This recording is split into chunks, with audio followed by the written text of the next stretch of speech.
গুগি ওয়া থিয়ঙ্গ গত বছর অর্থাৎ 2025 সালের মে মাসে মারা যান। তিনি জন্মগ্রহণ করেছিলেন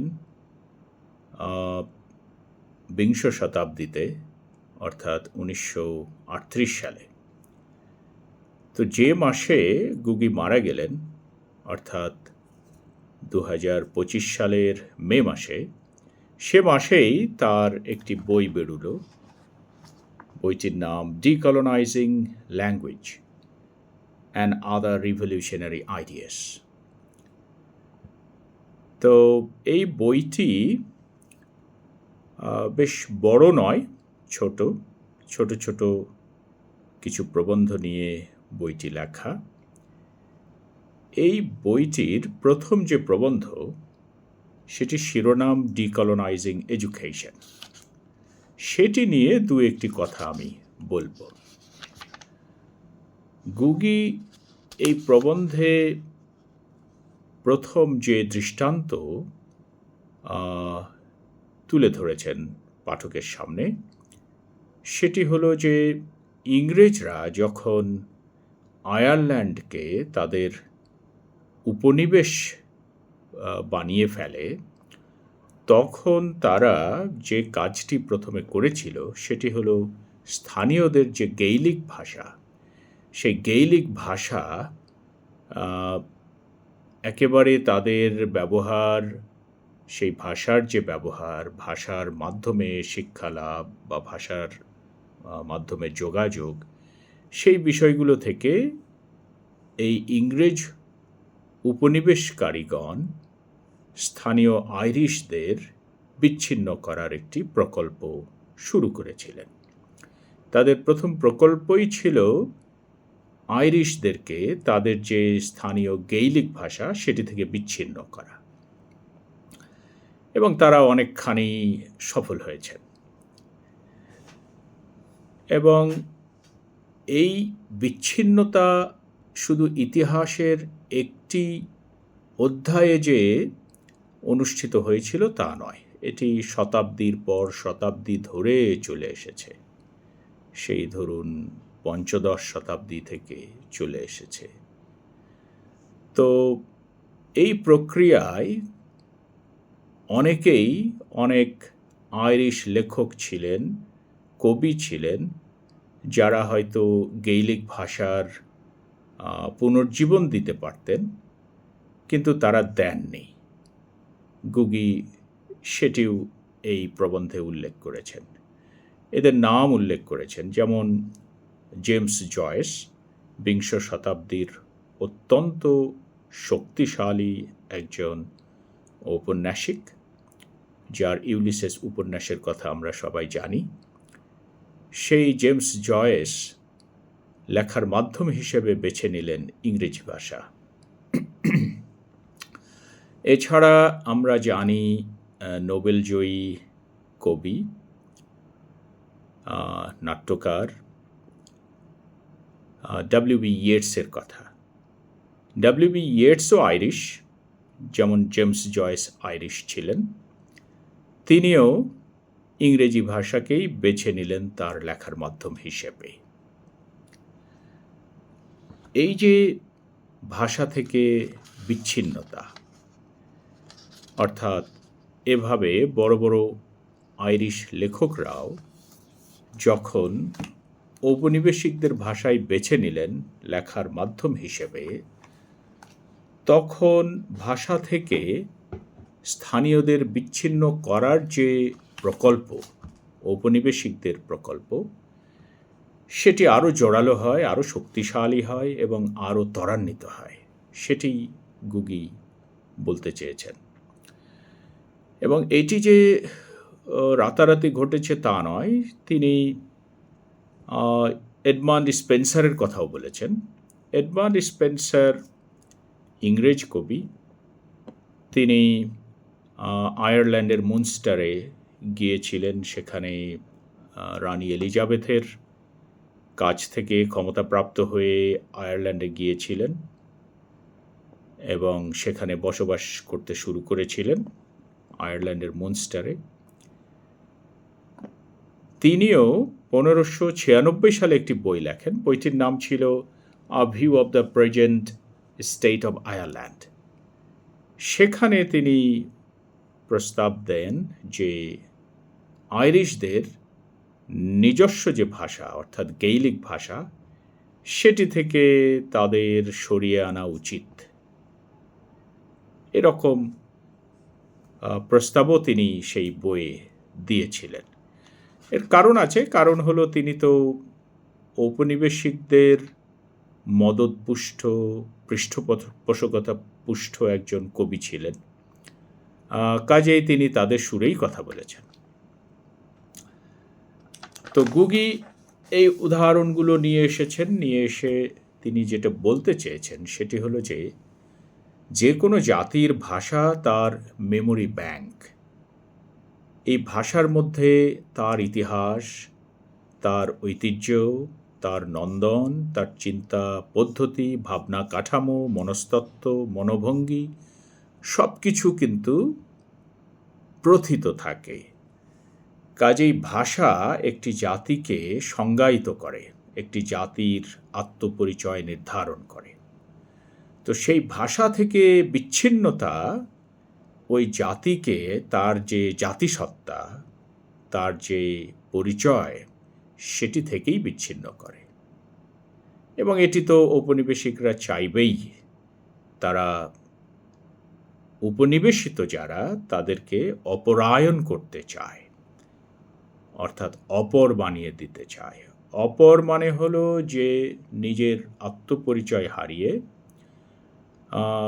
নিজের যে আত্মসচেতনতা সেটি হারিয়ে নিজে কে বা কি, তার ইতিহাস কি, এই জ্ঞান থেকে এক ধরনের বিচ্ছিন্নতায় ভোগে। এবং বিচ্ছিন্নতায় ভোগে বলে সে বুঝতে পারে না যে সে আসলে কাকে বিলং করে, মানে কার সে কোন জাতির, কোন ইতিহাসের, কোন ঐতিহ্যের ধারক বাহক সে ভুলে যায়। যার ফলে সে এক ধরনের দ্বিধায় ভোগে যে আমি ঔপনিবেশিকদেরও নই, আবার আমিও নই, তাহলে আমি কে? যখন একটি জাতি এরকম দ্বিধান্বিত হয় তখন সেই জাতিকে শোষণ করা, শাসন করা, সেই জাতির সার্বভৌমত্ব ছিনিয়ে নেওয়া ঔপনিবেশিকদের জন্য সহজ হয়। এ কারণেই তারা অপরায়ণ করে থাকে, আদারাইজেশন যার ইংরেজি, এই আদারাইজেশন করে থাকে। এখন এই যে ভাষা থেকে বিচ্ছিন্ন করার যে প্রক্রিয়া সেটি শুধু যে আয়ারল্যান্ডে ঘটেছে তা নয়। গুগি এই প্রবন্ধেই, অর্থাৎ ডিকলোনাইজিং এডুকেশন, এই শিরোনামের প্রবন্ধেই তিনি তার নিজ দেশ কেনিয়ার দৃষ্টান্ত দিয়েছেন, যেখানে ইংরেজরা যে স্কুল স্থাপন করে, মিশনারিদের যে স্কুল স্থাপিত হয় কেনিয়ার বিভিন্ন জায়গায় সেই ঔপনিবেশিক যুগে, সেখানে কোনো স্থানীয় কেনীয় বাচ্চা যদি তাদের নিজস্ব ভাষায় কথা বলতো, গিকুয়ু ভাষায় কথা বলতো, তাহলে তাদেরকে শাস্তি দেওয়া হতো, খুবই অপমানজনক শাস্তি দেওয়া হতো। গলার মধ্যে একটি চাকা ঢুকিয়ে দিয়ে রোদে দাঁড় করিয়ে রাখা এবং গলায় একটি লিফলেট ঝুলিয়ে দেওয়া যে আমি গর্ধব, এরকম অপমানজনক কথা লিখে গলায় ঝুলিয়ে দিয়ে শাস্তি দেওয়া, প্রহার করা, এই কাজগুলো ইংরেজ ঔপনিবেশিকরা কেনিয়াতেও করেছে। তাদের শিক্ষা ব্যবস্থা চাপিয়ে দিয়েছে।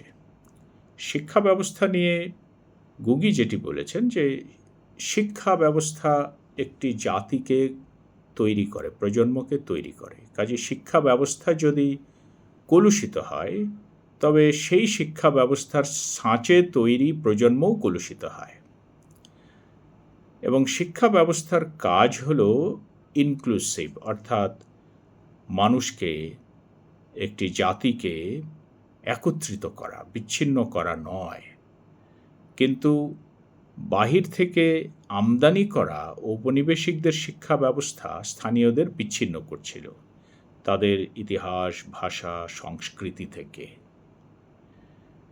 অর্থাৎ গুগি বলতে চেয়েছেন এডুকেশন সিস্টেম হওয়ার কথা ইনক্লুসিভ, যে সবাইকে অ্যাকোমোডেট করবে, সবাইকে একত্রিত করবে, সবার মধ্যে সংযোগ তৈরি করবে, ইতিহাসের সাথে মানুষের, সংস্কৃতির সাথে মানুষের, ঐতিহ্যের সাথে মানুষের সংযোগ তৈরি করে দেবে শিক্ষা পদ্ধতি, শিক্ষাদান, শিক্ষা গ্রহণ পদ্ধতি।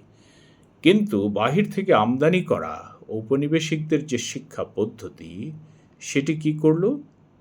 এদেরকে বিচ্ছিন্ন করলো তাদের সেই ঐতিহ্য থেকে, পরিচয় নির্ধারণী যে অনুষঙ্গগুলো সেগুলো থেকে। যে কারণে ঔপনিবেশিক যে পদ্ধতি বা ঔপনিবেশিক প্রক্রিয়া বা স্থানীয়দের অপরায়ণ প্রক্রিয়া, সেটি ত্বরান্বিত হলো। এভাবে শিক্ষাদান, শিক্ষা গ্রহণ পদ্ধতির মাধ্যমেও স্থানীয়দেরকে তাদের ভাষা এবং সংস্কৃতি থেকে বিচ্ছিন্ন করা হলো। এটি ঔপনিবেশিক প্রক্রিয়ার একটি অন্যতম শক্তিশালী অংশ। এটিরও গুগি ওয়া থিয়ঙ্গ সমালোচনা করেছেন তার এই শক্তিশালী প্রবন্ধে। এই প্রবন্ধে যে দৃষ্টান্ত বা উদাহরণগুলো গুগি দিয়েছেন ইতিহাস থেকে, সেগুলো তার বক্তব্যের যে ক্রেডিবিলিটি সেটিকে আরও বাড়িয়ে দিয়েছে, জোরালো করেছে। এবং ভাষার ব্যাপারে গুগির যে অবস্থান, যে আপনি দুনিয়ার সব ভাষা শিখুন, কোনো সমস্যা নেই, কারণ একটি ভাষা শেখা মানে জ্ঞান অর্জনের একটি নতুন দ্বার উন্মোচন করা।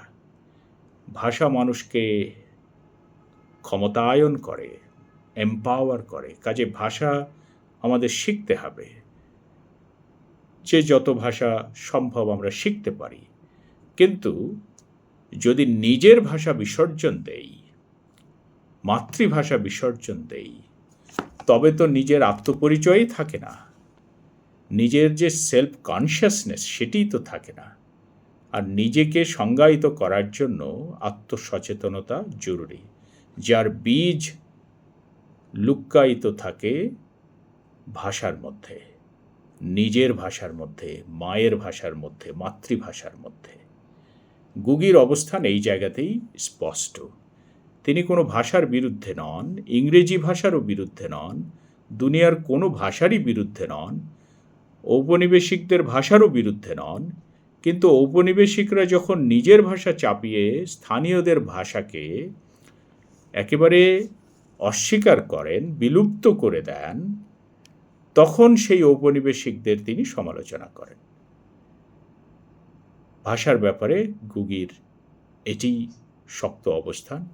এবং আমার মনে হয় যে আমরা যারা ভাষা নিয়ে চিন্তা করি, কাজ করি, তাদেরও অবস্থান একই রকমের। এখানেই আমি বলবো যে গুগির সর্বজনীনতা তৈরি হয়েছে। গুগি শুধু কেনিয়ার নন, গুগি শুধু ওই জীবনের অনেক সময় ছিলেন আমেরিকায়, নির্বাসিত জীবনযাপন করেছেন তিনি। তো তিনি শুধু আমেরিকার নন, তিনি কেনিয়ার নন, তিনি আসলে আমাদেরও, গুগির ভাবনায় আমাদেরও উত্তরাধিকার আছে। কাজে গুগির পাঠ, গুগির চর্চা উত্তরোত্তর আরও বৃদ্ধি পাক, আমরা গুগিকে পড়ে আলোকিত হই। সবাই ভালো থাকবেন।